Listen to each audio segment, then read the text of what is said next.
गोवा नाम सुनकर दिमाग में क्या आता है? पार्टी या बीच? लेकिन 10 दिसंबर की रात गोवा का वो जश्न अचानक चीखों में बदल गया। 25 लोग जो अपने घरों से ये सोचकर निकले थे कि वो जश्न मनाने जा रहे हैं, उन्हें नहीं पता था कि बर्च बाई रोमियो लेन का वो दरवाजा उनके लिए मौत का दरवाजा बन जाएगा। आज इस वीडियो में सिर्फ उस आग की ही बात नहीं करेंगे जो उस क्लब में लगी थी, जिसने एक साथ 25 लोगों की जान ले ली। हम बात करेंगे उस आग की जो इस सिस्टम में लगी हुई है। 42 फर्जी कंपनियां, रसूखदार मालिक और बिका हुआ सिस्टम। आज हम बताएंगे कि कैसे प्रॉफिट के लिए लोगों की बलि दे दी गई। सबसे पहले समझते हैं कि आखिर उस रात क्या हुआ था। रात के 11 बज रहे थे और क्लब खचाखच भरा हुआ था।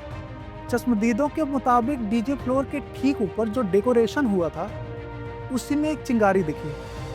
दरअसल क्लब की छत को सुंदर दिखाने के लिए वहां आर्टिफिशियल हैंगिंग प्लांट्स और सजावटी कपड़े का इस्तेमाल किया गया था। नियम कहता है कि इंडोर जगह पर ऐसी चीजें मना है, क्योंकि ये प्लास्टिक और पॉलीमर की बनी होती हैं। जैसे ही चिंगारी इन पर गिरी, ये जलकर पिघलने लगी और आग की बारिश की तरह नीचे खड़े लोगों पर गिरने लगे। वो सजावट जिसे माहौल बनाने के लिए लगाया गया था, वो ही उन लोगों के लिए काल बन गई।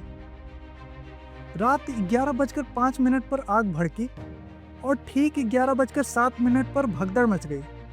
अंदर इतना धुआं हुआ कि लोगों का दम घुटने लगा। लोग पागलों की तरह इमरजेंसी एग्जिट की तरफ भागे, यह सोचकर कि शायद वहां जान बच जाए। और बाहर निकलने का जो दरवाजा था, वो बियर की पेटियों की वजह से पूरी तरह बंद था। नतीजा सिर्फ चंद मिनटों में वो 25 सांसें हमेशा के लिए थम गई। अब आते हैं इस कहानी के विलेन पर। कोर्ट ने जिनकी जमानत खारिज कर दी है, आखिर वो लूथरा ब्रदर्स हैं कौन? जब हमने इनका पुराना रिकॉर्ड देखा तो पता चला कि यह कोई नई लापरवाही नहीं है। इनका सफर दिल्ली से शुरू हुआ था। दिल्ली में मामाज बोर्ड और रोमियो लेन जैसे मशहूर कैफे इन्हीं के हैं। दिल्ली के हडसन लेन और सिविल लाइंस में भी इनके कैफे पर सेफ्टी नियमों को तोड़ने और छत पर अवैध तरीके से लोगों को बैठाने का आरोप लगते रहे। यानी पैटर्न साफ है, जगह चाहे दिल्ली हो या गोवा, नियम तोड़ना इनका बिजनेस मॉडल है। अब मैं आपको जो बताने जा रहा हूं, वो आपके पैरों तले जमीन खिसका देगा। पुलिस ने कोर्ट में बताया कि इनके नेटवर्क में 42 फर्जी कंपनियां मिली हैं।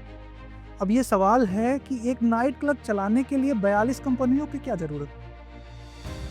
ये है क्लासिक मनी लॉन्ड्रिंग का केस। क्लब की कमाई सीधे खाते में नहीं दिखाया जाता।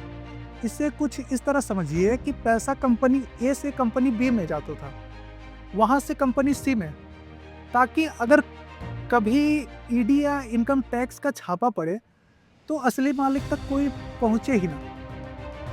ये 25 जाने किसी एक्सीडेंट में नहीं गई, ये ब्लैक मनी को वाइट करने की उस लालच में गई जहां सेफ्टी पर खर्च करना उन्हें पैसे की बर्बादी लग रहा था। मेरा सवाल गोवा के प्रशासन से है कि एक बिल्डिंग खड़ी हो जाती है, उसमें 1000 लोग रोज पार्टी करते हैं, 42 फर्जी कंपनियां रजिस्टर हो जाती हैं और आपको पता तक नहीं चला, या फिर सब पता था? क्या उस इलाके के फायर ऑफिसर की आंखों पर पट्टी बंधी थी? एक एग्जिट गेट बियर की पेटियों से बंद था और उन्हें दिखा नहीं? या फिर उस दिन एनओसी का मतलब नो ऑब्जेक्शन सर्टिफिकेट नहीं, बल्कि नोट लो और चुप रहो था? क्योंकि बिना चढ़ावे के एक बंद दरवाजे को सेफ घोषित करना नामुमकिन है। दोस्तों, लूथरा ब्रदर्स की जमानत खारिज होना इंसाफ की दिशा में पहला कदम जरूर है, लेकिन इंसाफ तब मिलेगा जब इस पूरे नेक्सस का पर्दाफाश होगा। ये हादसा हमें एक सबक भी देता है कि अगली बार जब आप किसी क्लब, रेस्टोरेंट या मॉल में जाएं, तो सबसे पहले चेक करें कि इमरजेंसी एग्जिट कहाँ है। क्योंकि जिस देश में सेफ्टी सर्टिफिकेट चंद पैसों में बिक जाते हों, वहाँ अपनी जान की सुरक्षा भगवान नहीं, हमें खुद करनी पड़ेगी। आपको क्या लगता है, क्या सिर्फ मालिकों को ही सजा होनी चाहिए या उन अधिकारियों को भी जेल जाना चाहिए जिन्होंने एनओसी दी थी? कमेंट में अपनी राय जरूर लिखिए। मिलते हैं अगले वीडियो में। जय हिंद।